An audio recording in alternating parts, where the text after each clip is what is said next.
Good evening, ladies and gentlemen. Erev Tov.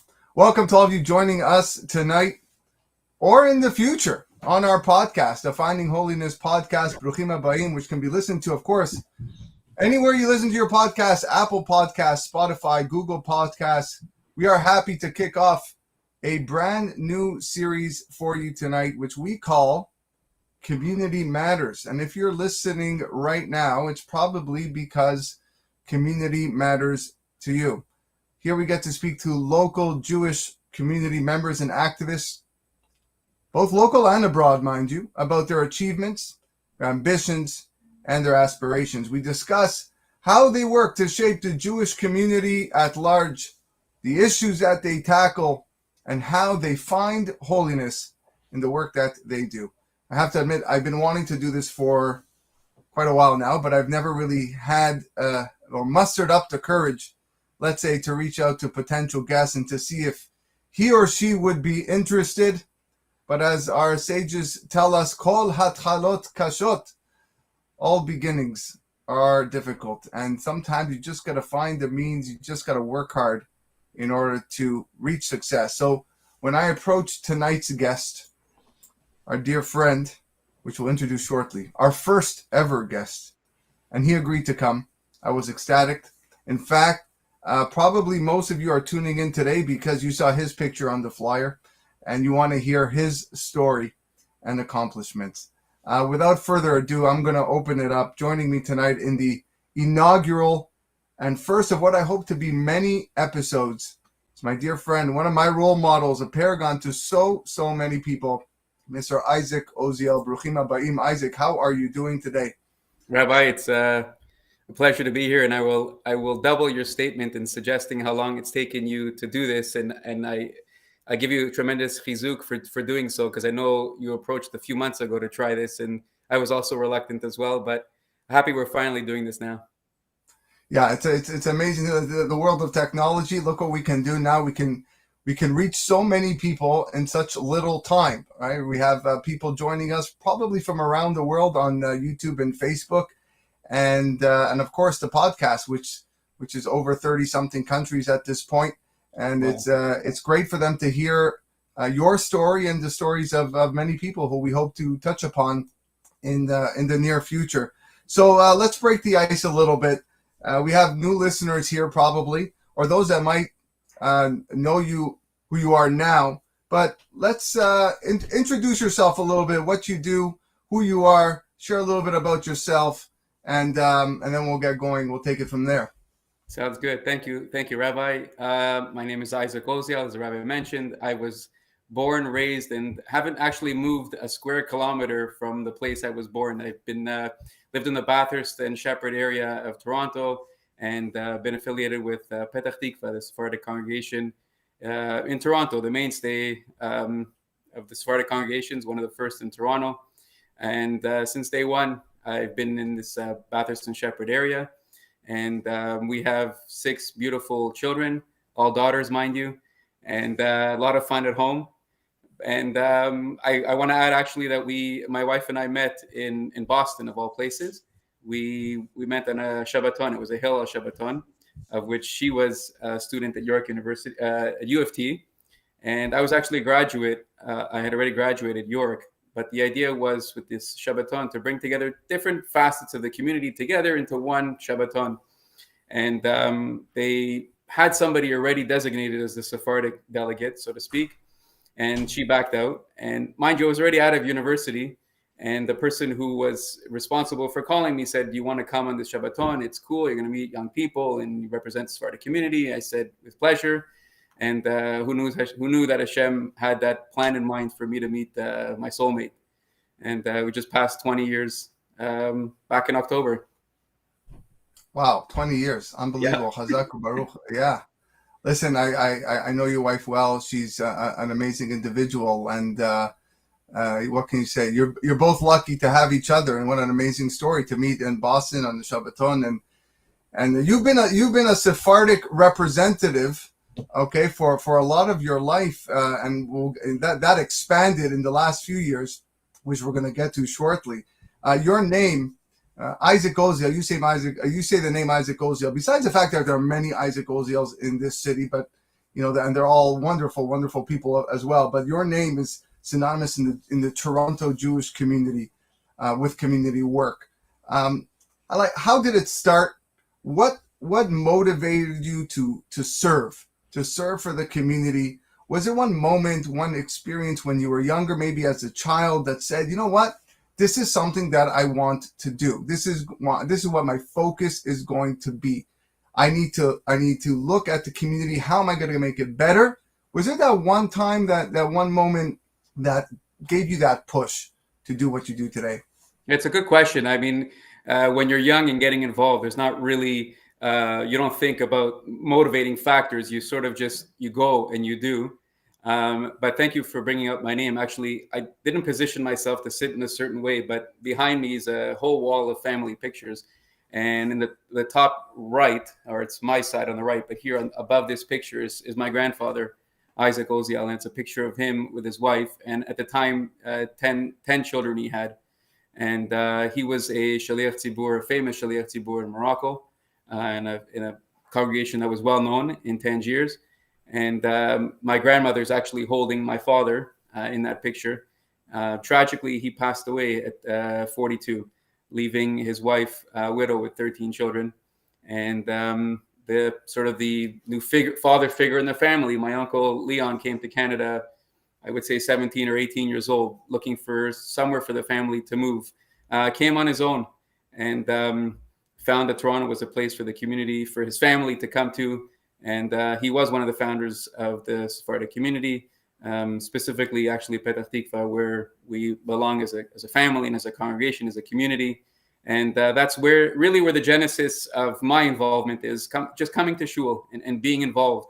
I went every single week with my father, and week after week you get involved and you start to do things. But if there was one maybe moment in the synagogue that I got involved, our Shaliach Tzibur at the time, Mr. Frank Levy, Zichrono Livracha, who actually is a story in himself, because he was a Shaliach Tzibur for many, many, many years. But it turned out that he didn't start as one. He didn't even know how to read the parashiot, is the truth. But there was a need at the time, and he said he would do it, which is incredible, because to learn a parasha, Rabbi, as you know, is very challenging, let alone to do it on a weekly basis. But this was his role in the synagogue, and he took it on. Not only was he the president of the shul, but he also did this every single week. In the mid-90s, I was probably 16, 17 at the time, he fell ill, and he couldn't do it anymore. And the shul was really in a predicament where we didn't have people to say that read the Torah. So at the time, the president at the time turned to myself and my cousin Isaac of the Parnas, the current Parnas, and Isaac married to Dina Osiel, and it asked us to see if we can contribute, we can help by learning the parashiot. And the three of us were able to, every 3 weeks we rotated. Sometimes we had a fourth person to help us out because we were on the ball to do it once every month, so to speak. And that's really, once you get engaged in something, once you feel validated by doing something, that's when you get motivated. And to know that I had to do that for the synagogue was very motivating. I was 16, maybe 17, 1994 or 5. So that's the age frame that we were. I was a little bit younger than my cousins, but we all knew the need was there, and we wanted to help. That was the truth, the impetus. Actually, if I reflect now, my father was heavily involved in the 90s in the community as well. The Rabbi, you used to play in the baseball league that the baseball league, of course. A few of them had started back in I think 1991 was the first year, and we had a huge baseball league. There must have been, I think it was 16 teams at its height for children between 2 years old, and I think it was 13 at the time. We had 160 kids every Wednesday. We had a barbecue for the community. But at some point, my father said, I think it's time we should do something for the teens. And I was a teen myself. And just on my own with a few friends, we decided to choose a different night. And we had a league with 4 teams. And the responsibility of getting the money and the registration and bringing the bases and setting up the games and the umpires, that type of responsibility at 15 was nice. I mean, you don't see people taking initiative like that. When that summer season finished, we said, you know what, let's continue the excitement, and we started a floor hockey league in 1993. And tomorrow, actually, we were cut because of COVID the last year and a half. But tomorrow we're starting the season again, and it's season number 30. It's 30 years since we've been playing floor hockey. Something that we started when I couldn't even drive to the gym. My parents had to drive me to the gym with the hockey sticks, and I think the really encompassing factor here is my parents really engaged me in community involvement at a young age. And then it became just second nature to get involved, because I was excited to be involved, to do things, and the high of being involved, and not in a selfish purpose, but just, to be involved in something validates you as a human being. And also you want to be able to give, and you see how much fun people are having with sports. And that's what we were getting involved ourselves in. And from there, one thing spirals to the next. It's amazing how, you mentioned your uncle, Zichrono Livracha, who I never met, or at least I don't remember him, but of all the people that I've spoken to in the past, will all attest to his incredible level of leadership that he had in this entire community. The amount of people that he helped really settle over here, for so many years, that sticks with me. Even speaking to my own father, who would attest to that. And my father was not a part of your synagogue, and yet he knew that. There are people that that I'll speak to, who I'll mention my last name, and he passed away in 1987. That's I don't know, 34 years, 30 whatever. People still say, "Oh, I knew that man." And so look at the legacy that person left, where 35 years later, people still know an instance that they met him, they spoke with him, they were engaged with him, and somehow had some kind of effect on him. That's leaving a legacy. That's so many years later he could do that. To me, that's a role model to me. That's somebody who you can look up to, who got involved in the community, who sacrificed everything he could for his family. That's it's a shame his life was cut short, but did so much in his short life. It really personifies, the Mishnah dictum of bimkom she'en anashim hishtadel liot ish, right? When you look around and there's no one to do the job. You mentioned your case of Mr. Frank Levi Zichrono Livracha, who turned ill, and there was just the basics, just to read the parasha. Who's going to do it? Who's going to lead this tzibur at this point? And at some point, you just got to say, well, okay, I'll do it. My cousin will do it. Both of us will do it. And, it's amazing how that just spiraled. And then once you get the ball rolling, you just see people just automatically being drawn like a magnet to you and pushing you and motivating you to do more. And at a young age to do all these, baseball leagues and hockey leagues. I've heard about the hockey league. I also haven't played in the hockey league. It's intense. It's one of the best I heard in the city. We'll put the link of the hockey league later on, but it's probably sold out. It's full. It gets full right away. It's full, yeah, for sure. After the year hiatus of COVID, well, it's amazing what you've accomplished. And again, that idea, you said liot ish. Why not? Like, this is my opportunity to make a difference.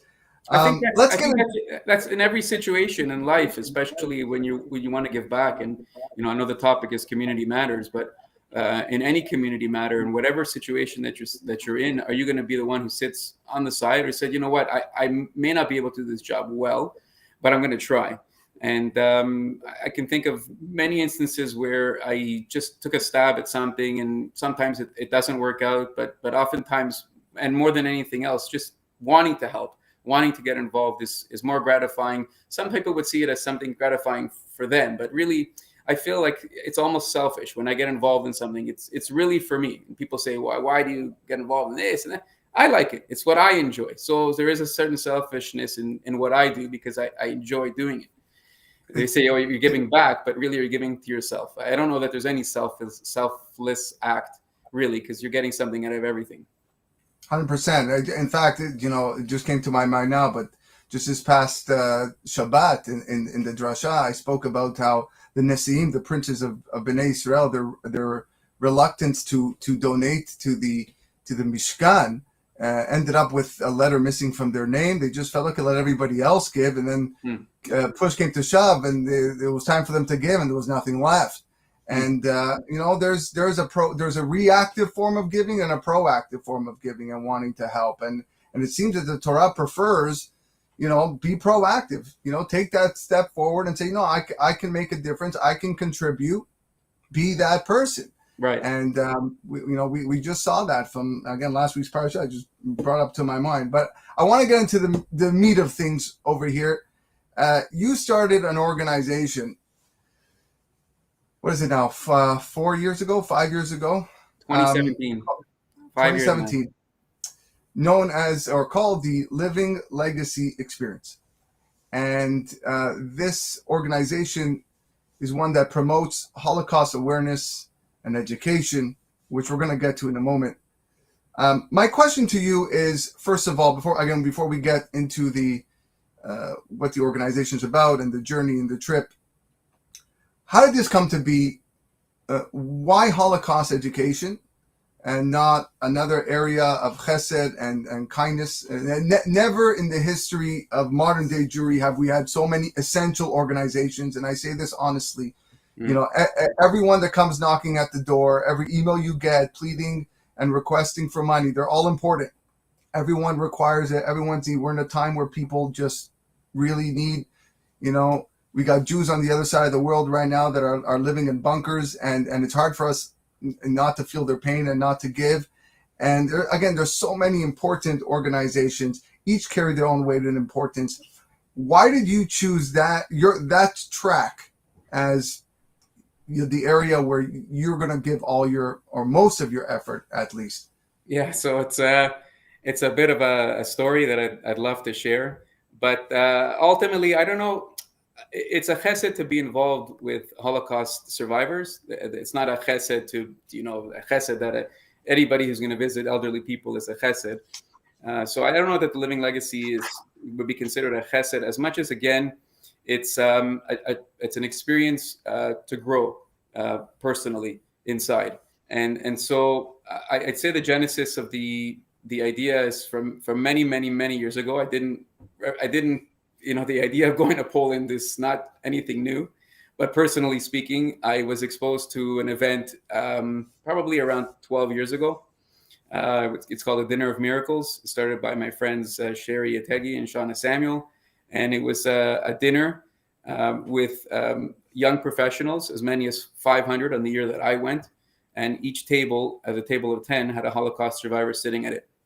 And I'm obviously from a Sephardic background and didn't have ancestors or grandparents that were survivors. And so that first time that I went was actually at the Kehila Center, Rabbi, many, many years ago. And we sat in a humongous room, the banquet hall, with one survivor, and just listening to his story at the time. And then the guest speaker that spoke, the featured speaker, put life in perspective right there and on the spot, just hearing what they went through to live a Jewish life.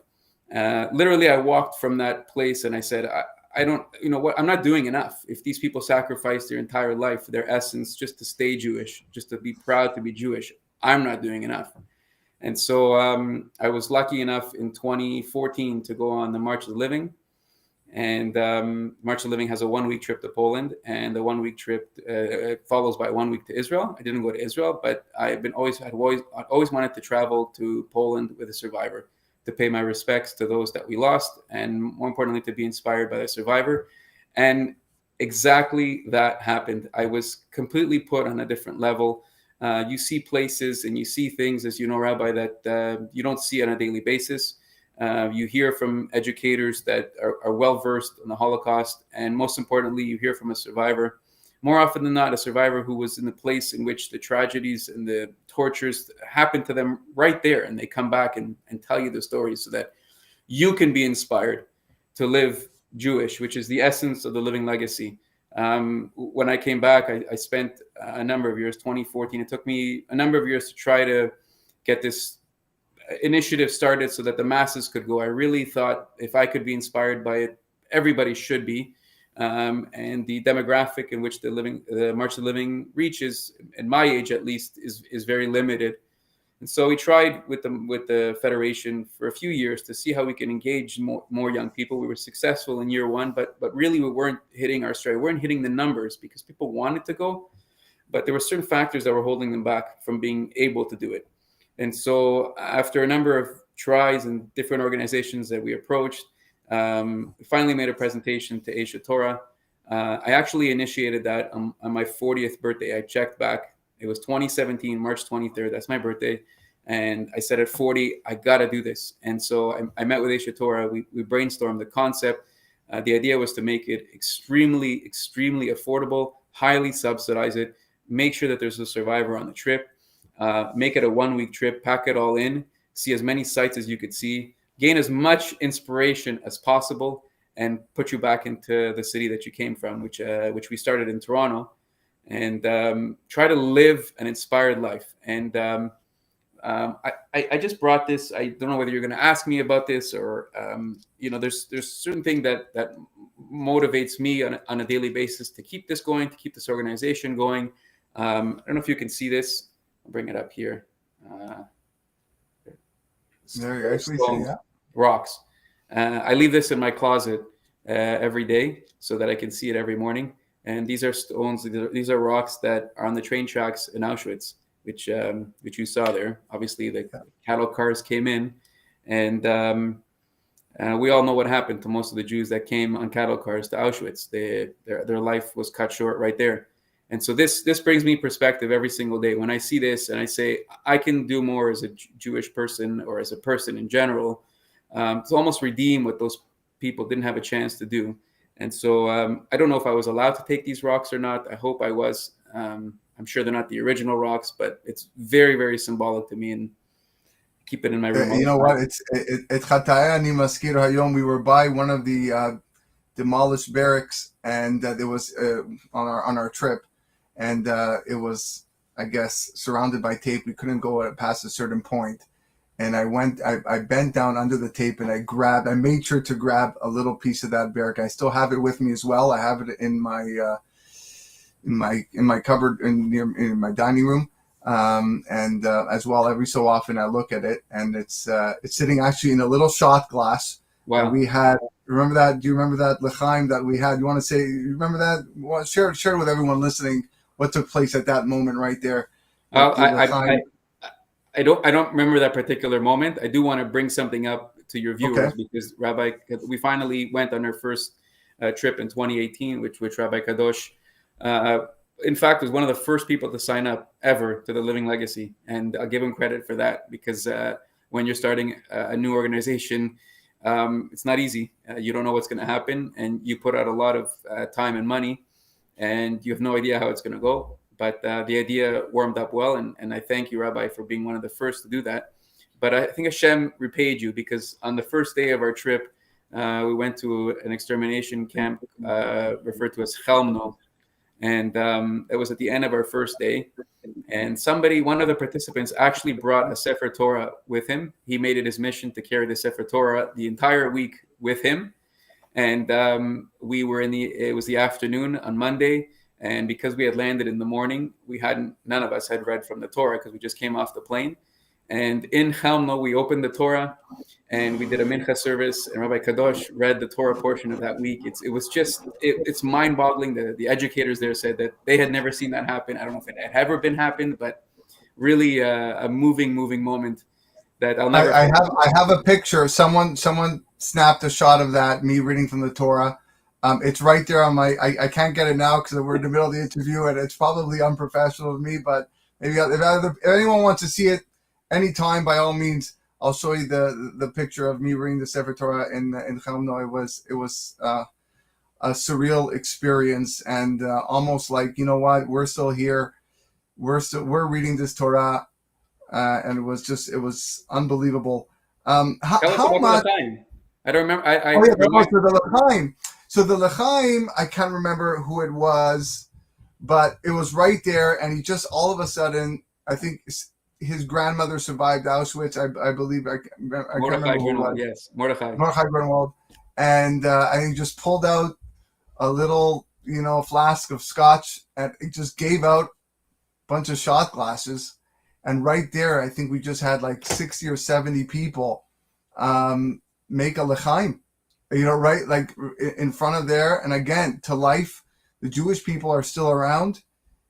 no matter bechol dor vador omdim alenu lechalotenu v'akadosh baruch hu matzilenu miadam. And although it's probably difficult to say how HaKadosh Baruch Hu was matzil otanu in the time of the Holocaust, but there were survivors, and we were with those survivors, and we're still here, and that was again a moment towards the end of the trip that I won't forget. Yeah, that's just it. A lot of people say, I don't know if I can do a trip like this. It's very emotional, and it is emotional, but it's extremely uplifting. There's nothing that we're going to do to bring back those people that were murdered. That's for sure. But we can go to Poland. We can pay our respects. We can say Kaddish for those people, Kaddish. And we can make a l'chaim. And we can be proud of where we are today, that we can come to these places and commemorate and say a prayer for them. But more importantly, to internalize the experience that we as Jewish people, we're not exterminated. We're still here. And I'll argue we're stronger than ever. So this is really an experience about increasing your Jewish pride, because we need more of it. I was at a lecture on Sunday night with Rudy Rochman. Rudy's like right. He was in town this week. That's right. Yeah, he was in town this week, and he said, it's not enough for us to be just promoting the app that gets you to the fastest pizza place, or the fact that the Israelis invented the stent. We got to start talking about more pride, about how proud we are about each other, like internally, to live more proud, to be proud of who we are, not just the products that we invent, but we're generations and thousands of years of Jewish people. And so we need that this is what the trip does. It really tries to bring that out, to say you're part of this cog of the future generations. So how much is the I'll let you answer this question. How much is the trip Holocaust awareness and education versus stopping anti-Semitism, hate, Jewish hate? We here in Toronto in the last 2 or 3 weeks, we've had a couple of separate instances in schools, in public day schools in the city, where students, showing the Nazi salute to Jewish teachers. It's all over the news. And right here at home, and it's a little bit scary. And first of all, the ability to remain calm as a teacher in those situations, knowing that you have students in the school, making such a gesture is really unbelievable.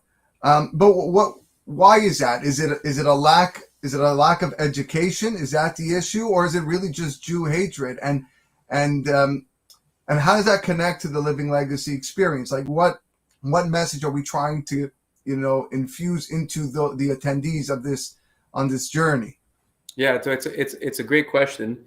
I think part of the issue that we've come to realize as we get older, as we get more mature, is that history has a sad way of repeating itself. And no matter how much, advocacy is extremely important, but I don't think we're going to be able to educate every ignorant person. And as we know, a lot of the anti-Semitism is really, it's baseless. There's no rhyme or reason to why these things happen. They don't make sense, other than the fact that Jews seem to be singled out for almost everything. I was reading articles today about how Ukraine is tied to the Jewish community, and somehow the Jews, how? It's not possible. And if you go back to the time of World War II, it's the same thing. You had a vulnerable population, a vulnerable minority, which Hitler exposed, and was able to rile up his entire nation of people to hate the Jewish people. And so how much can we do to fight that? Sure, it's important to be aware of your surroundings and to equip yourself with the proper answers to people. But ultimately, the Living Legacy experience is about enriching yourself to be proud of who you are. Because if you're proud of who you are, you're able to stand up for yourself a little bit better. If you're not, right? If you're not, if you're Jewish, then it's much harder. But when you're really engaged, you feel proud about who you are. And no matter what anybody says to you, it doesn't bother you. And I shouldn't diminish the advocacy part of being, fighting the anti-Semitism. The trip doesn't have any tools in terms of, we don't do courses on how to fight the anti-Semitism.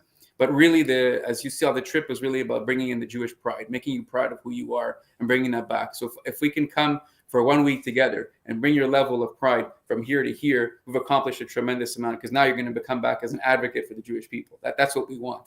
And so we're heavily subsidizing this, and we want people to come. And there's only a few more years left where the survivors are going to be able to come. It's so important to hear from them. Why them? Because they've been through it. They have the life experience. They're now well into their 90s. They've been through hell. And if the least that we can do at this point is honor them by accompanying them on a trip like this, learning from them, hearing their perspective on life, we'll be better people. And that's why we do this. That's why we continue to do this. We had I've been at this 5 years, but we only went in 2018 and 2019. We struggled more with not going than with going. And so we have our trip coming up in May, on May 22nd. And now that we've sort of passed the tide of COVID concerns over the last year and a half, now we're dealing with Ukraine and the situation there. And God willing, hopefully everybody hopes that it'll be over soon, but we're still planning on going. It's on May 22nd. We hope to send 3 buses broken up by different ages. So younger age demographic, middle age, and then we call it an adult bus, 50 and over. And we hope that the trip is attended by 1 survivor per bus. That was the goals in the previous trips, and that's what we continue to do. The survivors, believe it or not, want to go. A lot of people are asking, are you sure you want to bring them, their health and COVID and their age? And I got to be honest, the survivors have found a purpose in educating. They want to tell their story, and they want people to hear their story while they're still alive, because that's our motto. Once they're gone, the onus is on us. This is our legacy to carry on. And so it's really important now, as the generation is passing, that the torch passes on to us, and that you and I become advocates on Holocaust education and Holocaust awareness, and more importantly, Jewish pride. That's what we're trying to exude here with the trip.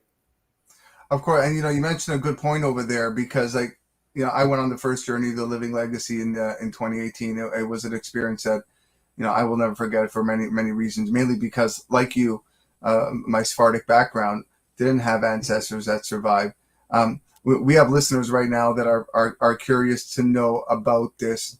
And you mentioned a good point, but maybe just reiterate that. How is the Living Legacy different than all the other trips that go to Poland? What makes you stand out, and why is it such a big draw? So I want to give a hakarat tov, which is a tremendous thanks to the March of the Living, because they run a phenomenal trip that the experience has been going on for 30 years. And the Living Legacy did not reinvent the wheel. I think if we can encourage hundreds and thousands of people should be going. In fact, I wish there was a donor out there who would be like Mr. Steinhardt, Mr. Bronfman, and say, for the next few years, this is your birthright. This is your... understand where you came from as a Jewish person.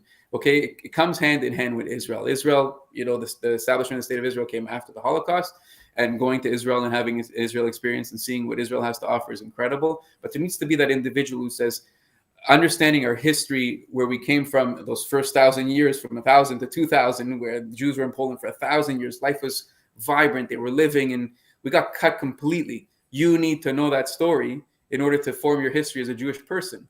So all we tried to do was really make it in a package deal, in the sense of making it shorter. So we made it a 1-week trip. And, I guess maybe the difference is that every day is an inspiration of you go on a high and you go on a low, and every day feels like a different experience out of the character, out of the box experience, because of how high and how low and how high you get. But mainly we fundraise a tremendous amount so that the price is affordable. If you're anywhere between, we started at 20 years old. So if you're 20 to 29, it's $299 US plus flight.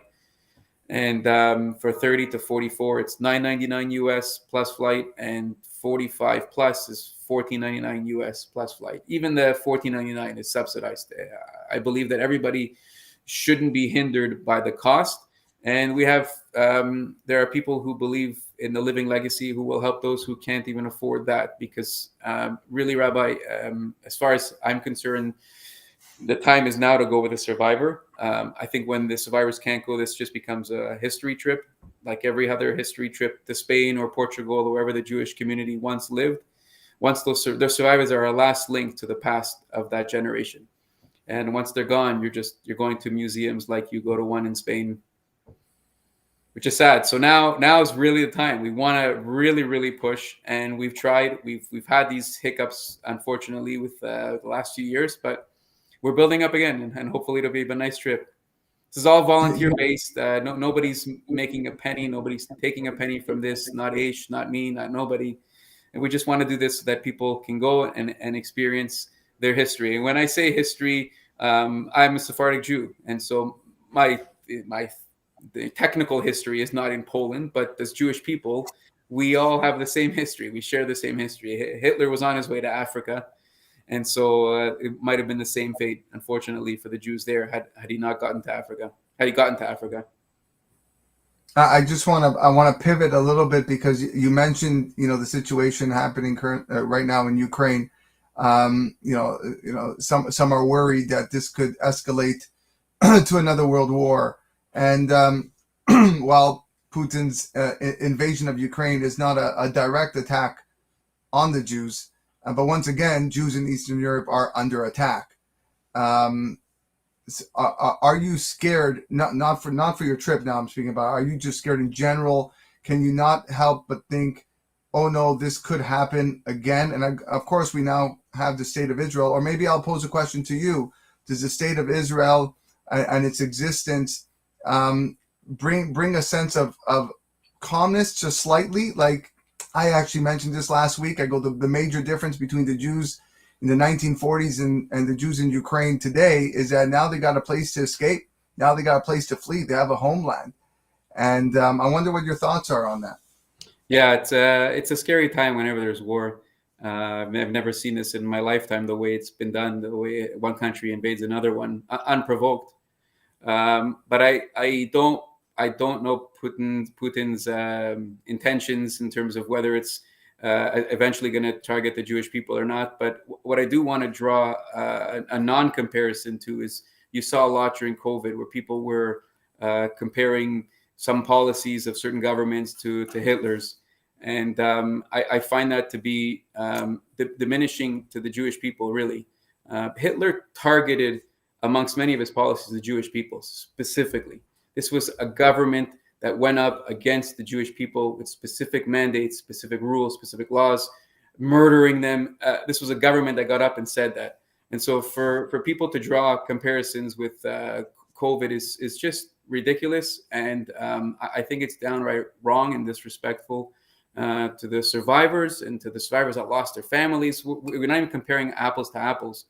And so I hope Ukraine the situation resolves itself quickly, and I hope there's peace in that region. But you do bring up a good point. The situation with the Jewish people is completely different now than it was before the war, before World War II. As I mentioned earlier, I don't think anti-Semitism will ever go away, but I do believe now we can defend ourselves a lot better. We have our own Jewish homeland, we have our own army, and if need be, we have somewhere to go to and a country to defend ourselves with, which we were really on our own when it was 80 years ago. As we're slowly winding down, there was rumor at the start of the Living Legacy experience that you were going to do this for 5 years. You mentioned you did 2 years, 2018, 2019, and then unfortunately because of COVID, plans went sideways. Where do you see the Living Legacy experience 5 years from now, or what are your plans for taking the organization to the next level, especially maybe eventually when the survivors are not able to make these trips?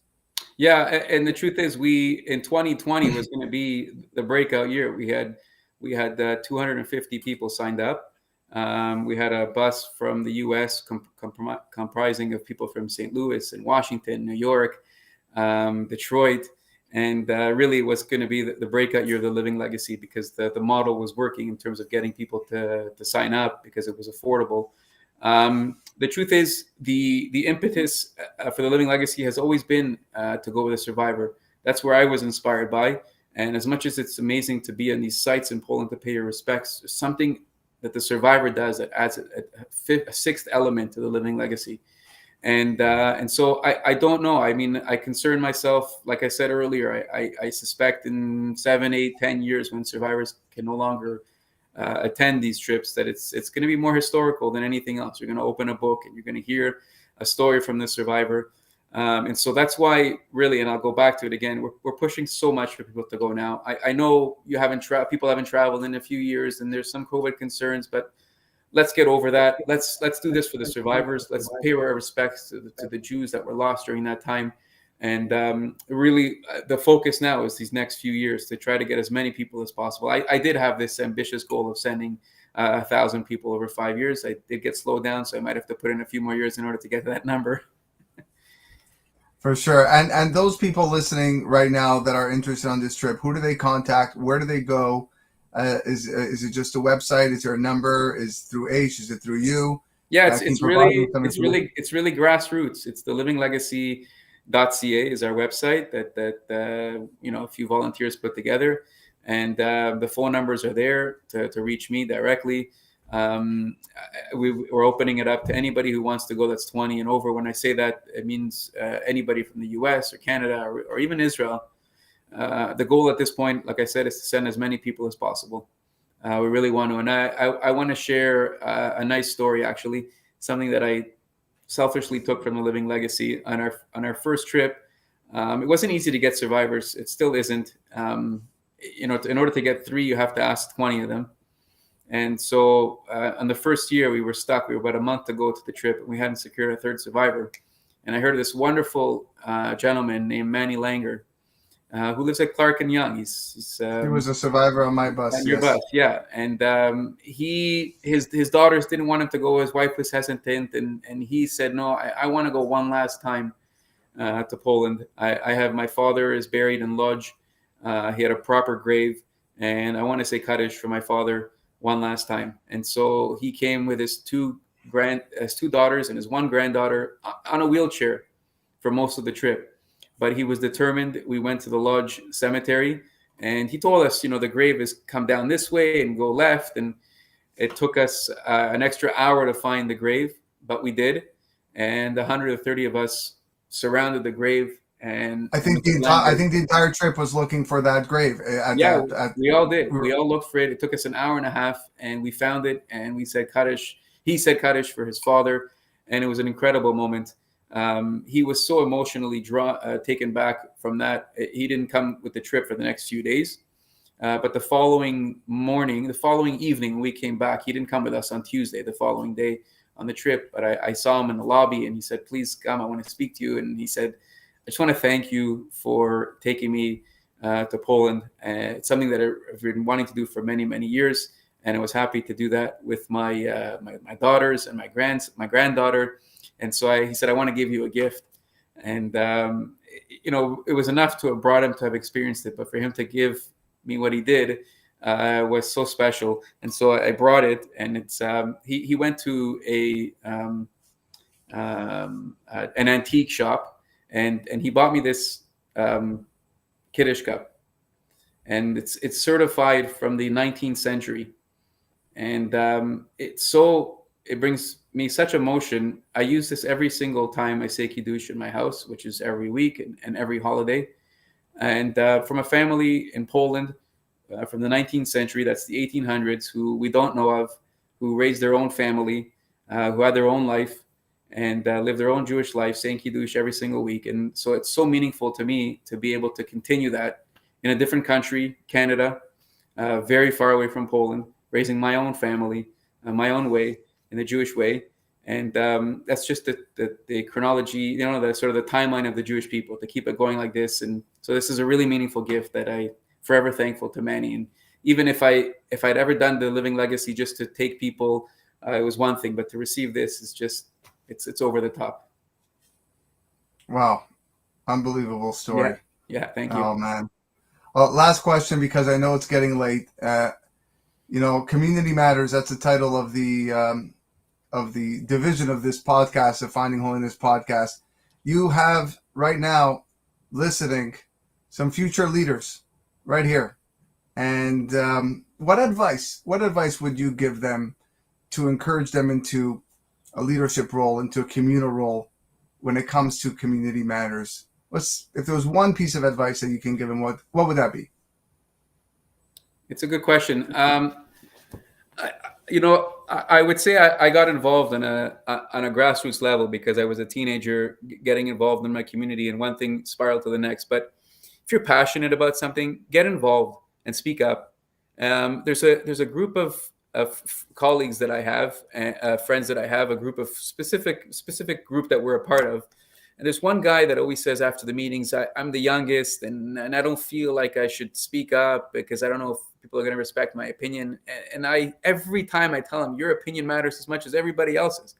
We might, because we're a little bit older, we might have a little bit more experience, but you're going to bring fresh ideas and you're going to bring passion. And so if you're, no matter what the cause is, if you're passionate about something, get involved, be that person to get involved. And I do it humbly. I don't, I'm doing my thing. We talked about small sports leagues or whatever. I don't see that as a big deal, but I love getting myself involved and helping wherever I can. I don't have unique ideas. I just, I take a task and I enjoy doing it. So most importantly, if you're going to get involved, see it through, because you're being counted on. So that's probably my most important. See it through, because people will be counting on you to make sure. Wonderful, wonderful words of wisdom. Isaac, I value your time. I want to thank you for coming on tonight to share everything that you do. Like I said, you are an inspiration to so many, including myself. Your commitment, your effort, your dedication towards all your projects often goes unmatched.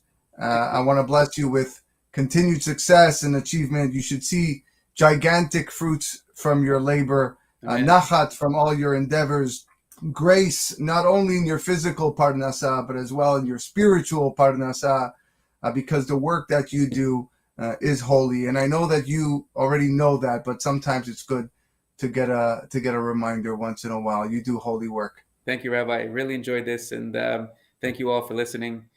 It's wonderful to do this. Wonderful to speak sometimes about the different things that are going on. Amazing, amazing. A reminder to our audience that if you or anyone you know would benefit from such a heart awakening experience, go to the Living Legacy website at www.thelivinglegacy.ca for more information. The journey is coming closer. We don't call it a trip. We call it a journey. The journey is coming closer. Don't delay. I can tell you firsthand that you will not regret it. Thank you, everyone, for tuning in. We hope you can join us next time on Community Matters, where we bring in another community member, another important and influential community member, to discuss their personal trek towards molding the Jewish community for the better and their search to find holiness, because holiness matters. Wishing everyone good night. Thank you, Rabbi.